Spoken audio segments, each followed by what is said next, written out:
नमस्कार साथियों, स्वागत है आप सभी का पोएम क्लासेस में। मैं हूं पवन केसरवानी और आज हम पढ़ने जा रहे हैं यूपी डीलिट थर्ड सेमेस्टर के मैथ के चैप्टर 8 समुच्चय को। साथियों, समुच्चय पे मैं इसका पार्ट 1 बना चुका हूं। पार्ट 1 में हमने ओवरऑल 95% पोर्शन को हल कर चुका हूं, मैं आपको बता चुका हूं और 95% उम्मीद उसी में से है कि वहीं से एक नंबर का क्वेश्चन जो आता है सेट से, समुच्चय से, वो वहीं से आएगा। लेकिन फिर भी 5% चांस बच जाता है। कुछ बच्चों का फीडबैक रहा, कुछ बच्चों ने कहा कि सर अगर इधर से पूछ लिया, क्योंकि ऑफिशियल सिलेबस में तो ये चीज़ है, जैसे वेन डायग्राम हुआ, उप समुच्चय क्या होता है यानी कि सुपर सेट, सब सेट क्या होता है, वेन डायग्राम यानी कि वेन आरेख क्या होता है, तो इनके बारे में भी बता दीजिए, क्योंकि 5% चांसेस इनके भी हैं। ठीक है, तो मैंने कहा चलिए पार्ट 2 इसका बना देते हैं। ठीक, तो चलिए इसी का पार्ट 2 में हम लोग आ गए हैं। तो आज हम पढ़ेंगे सबसेट के बारे में यानी कि उप समुच्चय, सुपर सेट यानी कि अधिसमुच्चय और वेन डायग्राम के बारे में कि अगर इसको वेन डायग्राम में दर्शाने के लिए बोले कि इसको वेन डायग्राम यानी कि वेन आरेख में बताइए लिखकर, तो वो आप लोग दर्शा सकें। बहुत ही ईजी सा टॉपिक है, बहुत छोटी वीडियो होने वाली है लेकिन इन्फॉर्मेटिव होने वाली है। आप इसको देखिए लास्ट तक जरूर, ठीक है। फिर बाद में वीडियो को लाइक करना अगर अच्छा लगे तो, बाकी नए हैं तो चैनल को सब्सक्राइब कर ही दीजिए क्योंकि ये आपके काम का चैनल है। ठीक है, थर्ड सेमेस्टर का मैंने सेकंड में पूरा सिलेबस कंप्लीट किया था, उसके बाद मैंने रिवीजन भी कराया था। इसी तरीके से थर्ड में भी पूरा सिलेबस कंप्लीट करूंगा, उसके बाद रिवीजन कराऊंगा और नंबर आप लोग अच्छे से ज़रूर पा जाएंगे। बस थोड़ा सा टाइम मैनेजमेंट का ध्यान रखना, ठीक है। चलो भाई, तो देखते हैं आज हम लोग क्या पढ़ेंगे, उपसमुच्चय के बारे में। लेकिन उससे पहले उस वाली वीडियो में जो पार्ट 1 उसका था, उसमें एक चीज़ मैं भूल गया था बताना कि जो रिक्त समुच्चय होता है ना, रिक्त समुच्चय देखो, जैसे मान लो कोई सेट ए है, कोई सेट ए है, ये उसके अंदर कोई भी एलिमेंट यानी कि कोई भी अवयव नहीं है, कुछ भी नहीं लिखा है, ऐसे खाली खाली पड़ा है, तो उसे क्या हम लोग बोलते थे, रिक्त समुच्चय।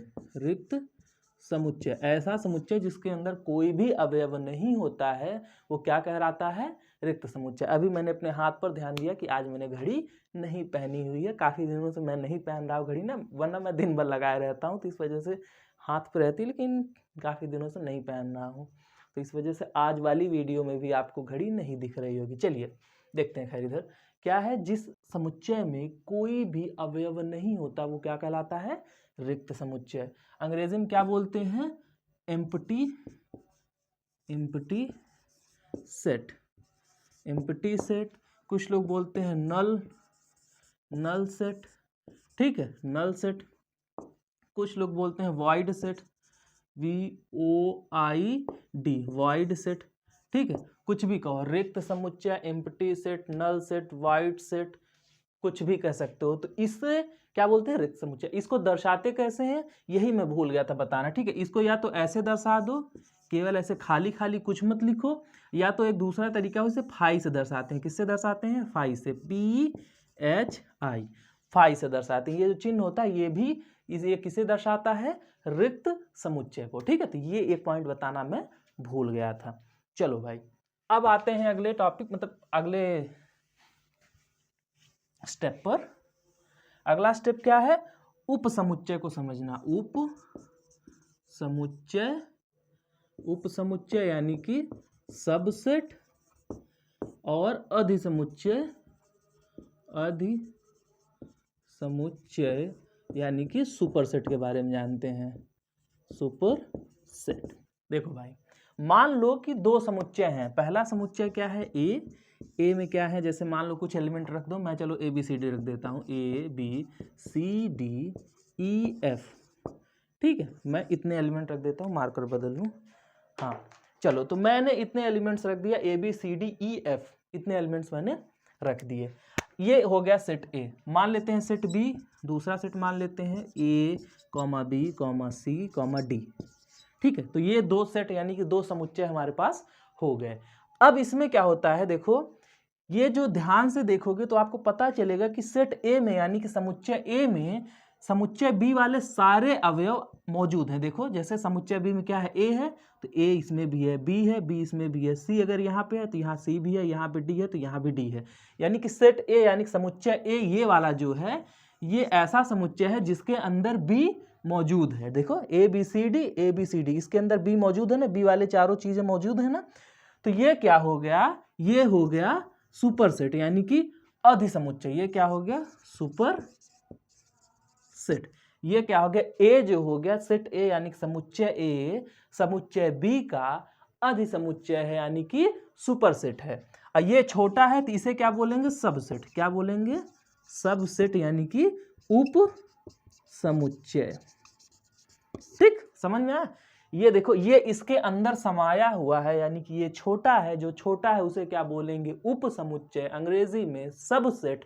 और जो बड़ा है जो अपने अंदर समाहित किया हुआ है वो क्या है उसे बोलेंगे सुपर सेट, SUPERSET या फिर अधिसमुच्चय। क्या चीज मार्कर यार मैं कितना स्याही डालूं, अधिसमुच्चय।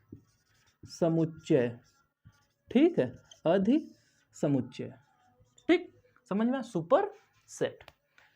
बड़े वाले को क्या बोलते हैं अधिसमुच्चय यानी कि सुपर सेट, छोटे वाले को बोलते हैं उपसमुच्चय यानी कि सबसेट। अब क्या होता है जैसे एक समुच्चय होता है ना तो एक समुच्चय के कई उपसमुच्चय बन सकते हैं। मान लो जैसे देखो मान लो जैसे एक समुच्चय है ए, समुच्चय ए क्या है ए बी। ठीक है इतना बड़ा एक समुच्चय है। अब इसके कितने उपसमुच्चय बन सकते हैं देखो हम बनाते हैं। एक तो ऐसे खाली खाली छोड़ दो, देखो अगर खाली देखो उपसमुच्चय का मतलब क्या होता है वो जो बड़े वाले समुच्चय जो अपने अधिसमुच्चय यानी कि सुपर सेट में समाहित हो जाए। अगर हम खाली छोड़ दे तो ये भी देखो अगर इसको हम हटा दे खाली छोड़ दे तब ये इसके अंदर समाहित हो जाएगा ना, खाली है। चलो दूसरा ए लिख सकते हैं, तीसरा इसका सबसेट क्या बन सकता है बी बन सकता है, चौथा क्या बन सकता है ए कॉमा बी। देखो इस समुच्चय के 4 उपसमुच्चय बन गए। देखो भाई एक तो खाली रख सकते हैं, दूसरा हम इसमें क्या कर सकते हैं ए अगर लिख दें तो ये भी क्या है जो ए है ये भी तो इसका उपसमुच्चय है, क्योंकि देखो ये जो समुच्चय ए है इसने इसको समाहित कर लिया कि नहीं। देखो इसका जो एलिमेंट है इसमें मौजूद है, ये इसमें मौजूद है यानी कि ये भी इसका सबसेट हो गया। बी इसमें है, हाँ भैया बी भी है यानी कि ये भी क्या हो गया उपसमुच्चय, ये छोटा वाला ये बड़ा वाला। और देखो ए बी अगर रखे तो ए भी इसमें है, तो यानी कि हर समुच्चय खुद का उपसमुच्चय होता है। जो हर समुच्चय जैसे देखो ए बी तो हर आदमी अपना दुश्मन होता है, अपना दोस्त जो भी कहो। तो इसी तरीके से जो सभी समुच्चय अपने खुद के उपसमुच्चय होते हैं। यानी कि इस समुच्चय से हमने कितने उपसमुच्चय बनाए 1 2 3 4, तो ये सारे क्या हो गए इसके सबसेट हो गए। ठीक है तो एक समुच्चय से इतने हमने उपसमुच्चय बना लिए। मतलब कितना तोड़ के इसको कितने तरीके से दिखा सकते हो, इसको कितना तोड़ सकते हो, ये चीज है। इसके अंदर से कितना अलग अलग दिखा सकते हो, तो इतने अलग अलग बन सकते हैं। एक में हमने खाली ही रख दिया, दूसरे में हमने ए भरा बी भरा और ए बी भरा, तो ये इतनी तरीके से हम लोग इसको दिखा सकते हैं। अब देखो अब इसमें से अगर उपसमुच्चयों की बात करें तो इतने जो 3 उपसमुच्चय हैं ये तो प्रॉपर उपसमुच्चय हैं यानी कि उचित लगते हैं। ठीक है और बाकी ये वाला जो है ना ये केवल उपसमुच्चय, ये प्रॉपर चीज नहीं क्योंकि उसी को उठा के रख दिया है। जैसे हमने कहा कि देखो हमारे पास ये समुच्चय है, देखो ये वाला हमारे पास समुच्चय है, इसको तोड़ के इसके उपसमुच्चय कितने आप बना सकते हो, इसको कितने भागों में कितना तोड़ के छोटा छोटा दिखा सकते हो। तो मैंने एक दिखा दिया कि कुछ मत भरो, ये भी एक हो गया इसका उपसमुच्चय। दूसरा हमने दिखा दिया केवल ए भर दो, तीसरा हमने दिखा दिया केवल बी भर दो। ठीक है और चौथा हमने क्या दिखा दिया कि भैया ए और बी दोनों भर दो। तो ये चीज क्या है सेम है ना, ये चीज तो से ये तो सबसेट मान सकते हैं भैया, ये छोटे वाले हैं ये इसका बड़ा भाई है, तो ये सबसेट और ये सुपरसेट। लेकिन अगर इसी चीज को हमने दोबारा जब उतार दिया तो ये क्या हुआ, है तो सबसेट, कह तो सकते हैं कि भैया हर आदमी अपने आप का दुश्मन होता है, लेकिन ये बात कुछ जची नहीं। इसलिए ये तीनों तो प्रॉपर सबसेट हैं यानी कि उचित उप समुच्चय यानी कि प्रॉपर PROPER यही होता है ना प्रॉपर सबसेट। ठीक है तो ये चारों जो है ये तीनों तो प्रॉपर सबसेट हैं यानी कि उचित उपसमुच्चय है, लेकिन ये वाला जो है प्रॉपर सबसेट नहीं है, इसे केवल और केवल उपसमुच्चय ही कहेंगे, उपसमुच्चय।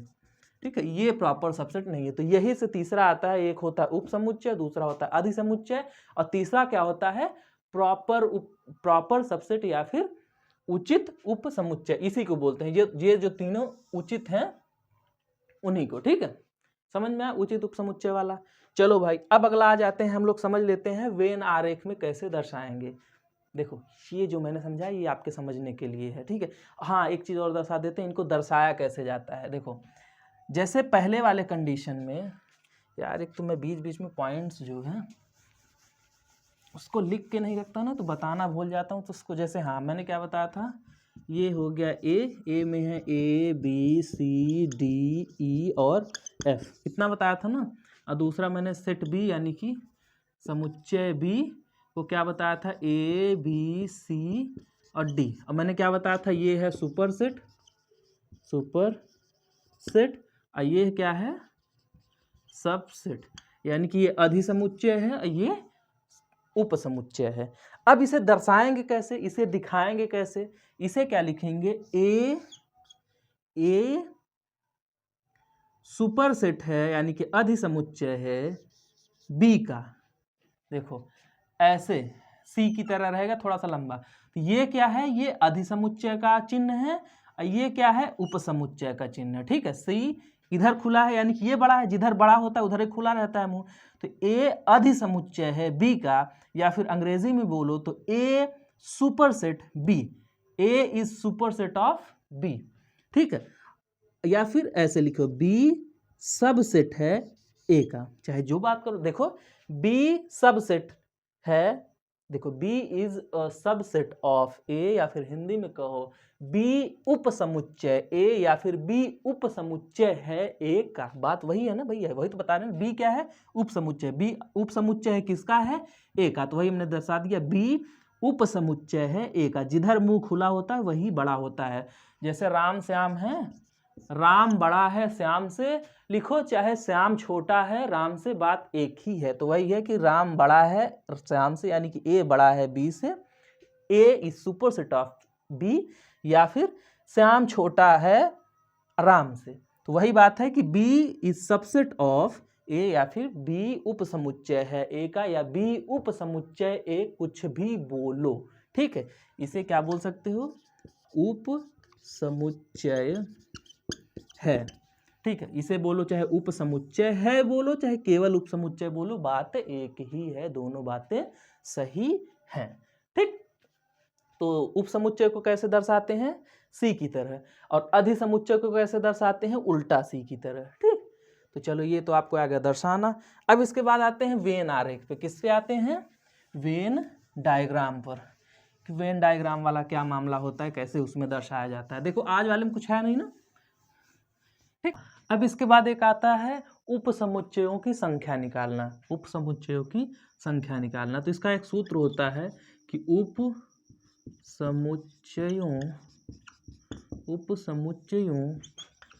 की संख्या बराबर क्या होता है, 2 की घात n। उपसमुच्चयों की संख्या बराबर क्या होती है, 2 की घात n, जहां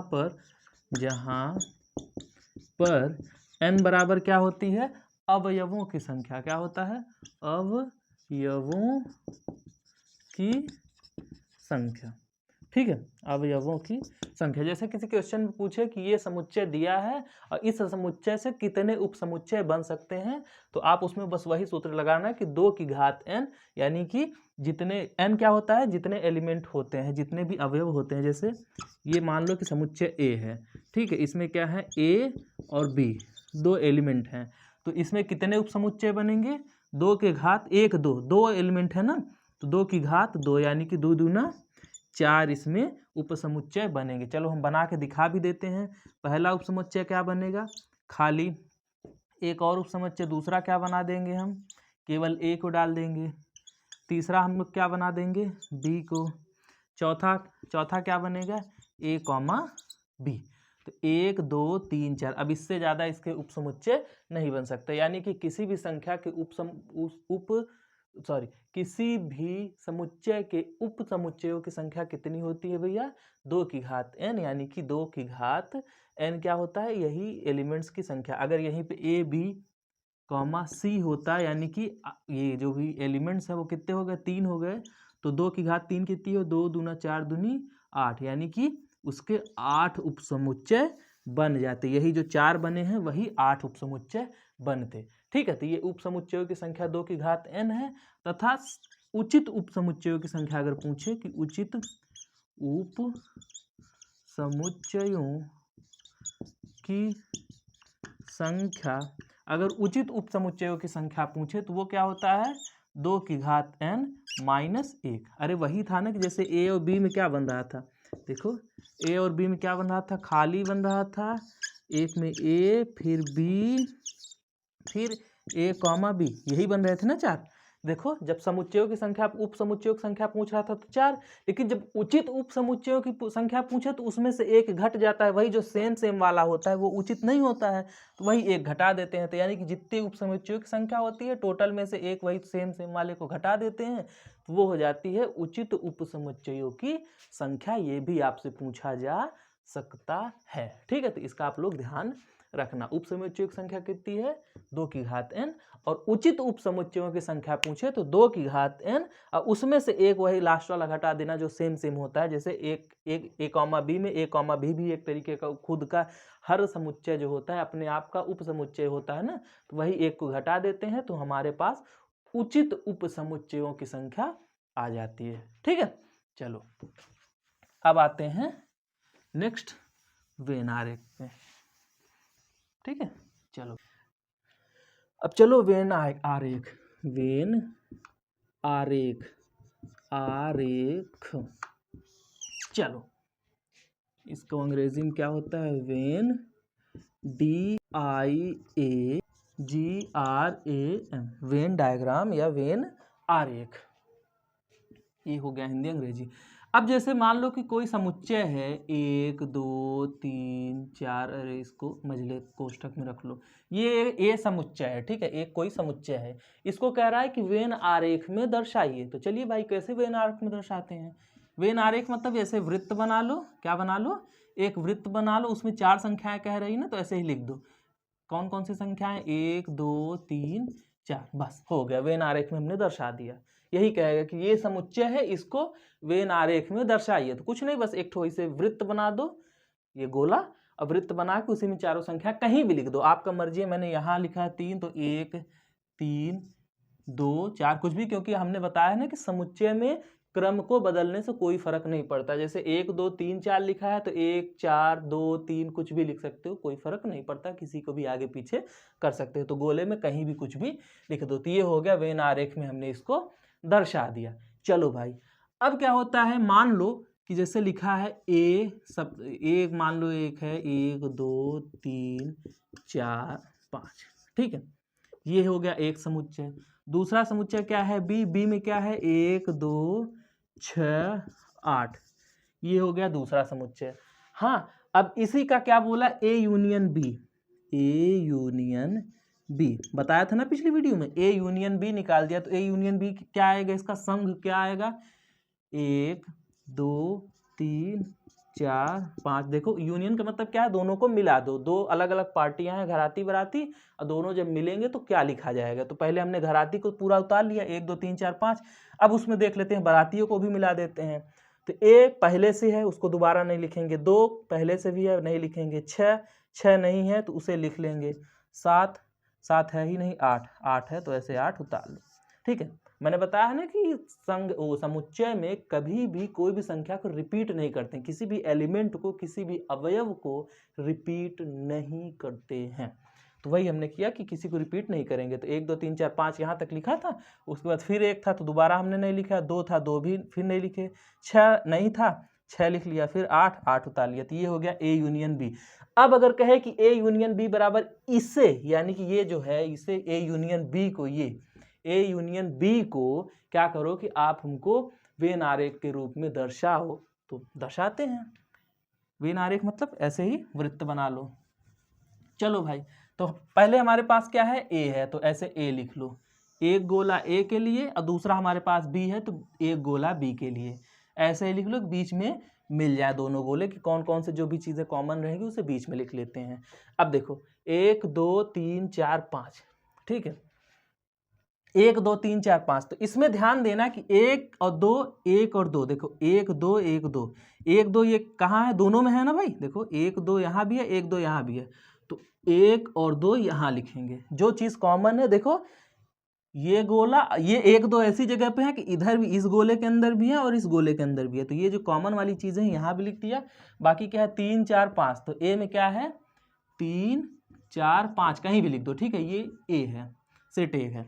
अब अगला क्या है बी, बी में क्या है 1 2 तो हमने लिख ही दिया है, कॉमन था। उसके बाद 6 8, तो 6 और 8 बस हो गया, यही हो गया। ये क्या हो गया ए यूनियन बी, इसी को हमने वेन आरेख के रूप में दर्शा दिया।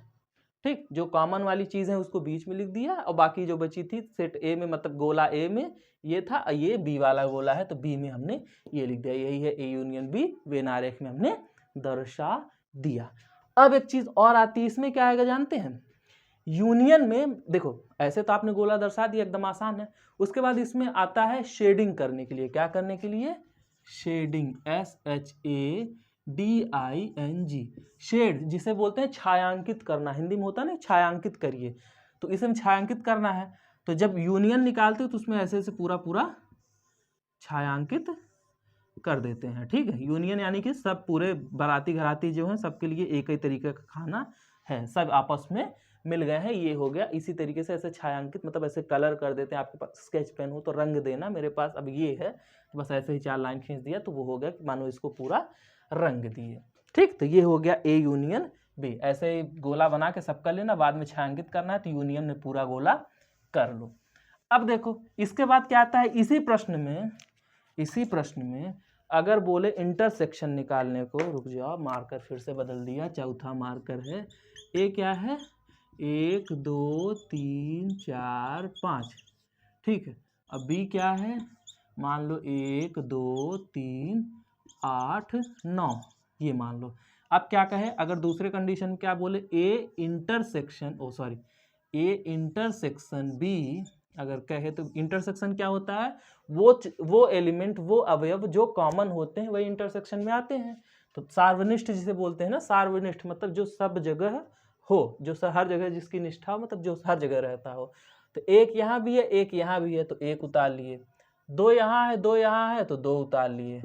3 यहाँ है, 3 यहाँ है, तो 3 उतार लिए, बस हो गया। उसके बाद देखो 4 यहाँ है लेकिन यहाँ नहीं है, 5 यहाँ है, यहाँ नहीं है, तो ए इंटरसेक्शन बी का आ गया 1 2 3। अब इसे वेन आरेख में दर्शाने के लिए कह रहा है, तो वही जो मैंने बताया कि इसे 2 गोले बना लो, 2 गोले बना लो। एक हो गया ए के लिए, दूसरा हो गया बी के लिए। ए में कौन कौन है, 1 2 3 4 5, ठीक है। अब बी में कौन है, 1 2 3 4, 1 2 3 8 9। मैंने क्या बताया, जो कॉमन वाली चीजें हैं उसको बीच में लिखो, जो दोनों में है वो बीच वाली जगह में लिखी जाएगी। दोनों में क्या क्या है, 1 है 2 है 3 है, बाकी क्या बचे हैं 4 5, इधर बचा है 4 और 5, और इसमें क्या बचा है 8 और 9। अब लिख लिया।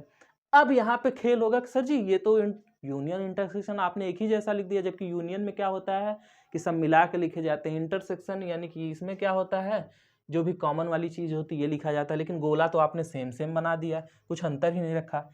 यहीं पे आती है कला वो करने वाली, शेडिंग करने वाली। देखो यूनियन में हम पूरा मिलाकर लिखते थे, इसलिए पूरे भाग को ऐसे ही रंगा गया, ठीक है, शेडिंग की गई, उसको छायांकित पूरे भाग को किया गया। इंटरसेक्शन में हम कॉमन वाले को लिखते हैं, तो जो ये कॉमन वाला है सिर्फ इसे ही शेडिंग करेंगे, सिर्फ इतने ही भाग को रंगेंगे। समझ में आया, ए यूनियन बी पूरा था, पूरा लिखा गया था, सारी संख्याएं थी, इसलिए सभी को रंग दिया गया था। इंटरसेक्शन में कॉमन वाला सिर्फ लिखा जाता है, तो जो हमारा आंसर आया कॉमन वाले में 1 2 3 है, तो बस इसी को सिर्फ रंगे। तो बस इतनी ही चीज बची थी। क्या बताना रह गया था, एक बताना रह गया था फाई, जो हमने बता दिया। उसके बाद सबसेट सुपरसेट क्या होता है और प्रॉपर सबसेट क्या होता है ये बताना रह गया था, ये हमने बता दिया। क्या क्या चीज, सबसेट सुपरसेट, सुपरसेट यानी कि उपसमुच्चय, उपसमुच्चय, अधिसमुच्चय, समुच्चय, उचित उपसमुच्चय, क्या उचित उपसमुच्चय यानी कि प्रॉपर सबसेट। उसके बाद हमको क्या बताना था, वेन आरेख के बारे में, जो हमने बता दिया कि यूनियन होता है तब कैसे लिखते हैं, यानी संघ करते समय कैसे उसको दर्शाते हैं। और इंटरसेक्शन करने में कैसे दर्शाते हैं। खैर ये वाले टॉपिक का वेटेज बहुत कम है, मतलब 5% चांसेस है आएगा, वैसे आता नहीं है जनरली। जो मैंने कल की वीडियो, मतलब इससे पहले वाली जो वीडियो मैंने बताया था, बस वही से आता है ज़्यादातर करके, ठीक है। फिर भी आप इसको देख लीजिएगा। यहाँ तक आए हैं तो वीडियो को लाइक शेयर कर दीजिएगा, चैनल पर हैं तो चैनल को सब्सक्राइब कर दीजिए। ये इधर बचा है इंस्टाग्राम पवन केसरवानी 910, यहाँ पे जाके हमको फॉलो कर लीजिए। नीचे है टेलीग्राम पोडियम क्लासेस, यहाँ पे जाके चैनल को ज्वाइन कर लीजिए, ठीक है। फिर मिलेंगे नेक्स्ट वीडियो में ऐसे ही मज़ेदार टॉपिक के साथ, तब तक के लिए धन्यवाद।